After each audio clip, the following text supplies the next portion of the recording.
Le sous-thème que je vais parler est intitulé Comment entrer en relation profonde avec le Saint-Esprit en 2026. Comment entrer en relation profonde avec le Saint-Esprit en 2026. Bien-aimé dans le Seigneur, l'année vient de commencer. Tu es conscient de ta vie. Tu es conscient de ta vie. De la même manière que l'année vient de commencer, il y a des principes que tu dois mettre. Il y a des principes que tu dois mettre dans il y a des choses que tu dois renouveler. Il y a des choses que tu dois laisser. Tu connais comment est-ce que tu as dirigé ta vie l'année passée. Tu connais comment est-ce que tu étais dans le faiblesse. Tu connais comment est-ce que tu étais dans l'hypocrisie. Tu connais comment est-ce que tu marchais dans l'impudicité.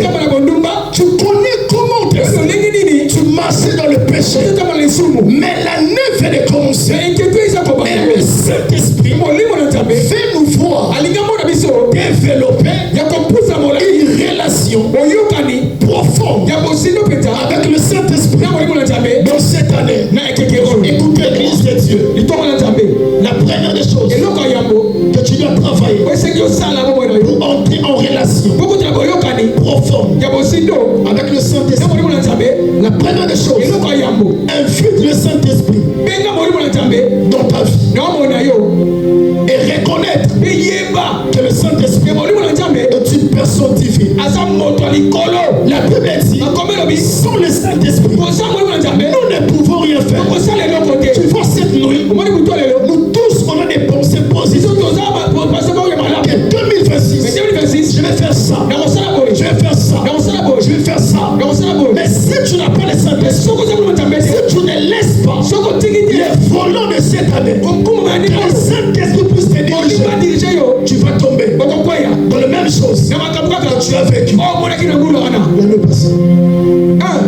C'est maintenant que tu dois inviter le Saint-Esprit et marcher avec toi, et te diriger, et t'accompagner. La Bible dit, si vous marchez selon l'Esprit, vous n'accomplirez pas les désirs de la chair. Il y a des chrétiens, après la veillée, ils commencent à accomplir les désirs de la chair. Très bien. Amen. Tu veux être consolé. Tu veux être consolé. Tu veux que 2026 soit pour toi l'année de la consolation. Invite le Saint-Esprit de marcher avec toi, de t'éclairer, de diriger ta vie, de diriger tes pas, de t'orienter, qu'il soit ton maître.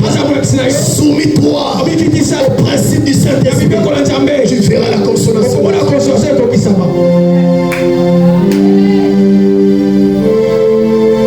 Écoutez-moi, que cette année ne marchez pas dans le désir de la chair.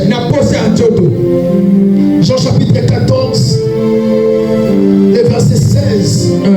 La Bible dit, et moi, je prierai le Père, Papa, il vous donnera un autre consolateur, afin qu'il demeure éternellement en vous. Le Saint-Esprit doit demeurer dans notre vie. Le Saint-Esprit, il doit demeurer dans ta vie en 2026. L'année passée, c'était le péché, le mensonge, l'impudicité, l'escroquerie, le vol, l'orgueil, l'hypocrisie qui marche avec nous. Mais Dieu veut nous voir en 2026 que le Saint-Esprit demeure en nous. Nous sommes les premiers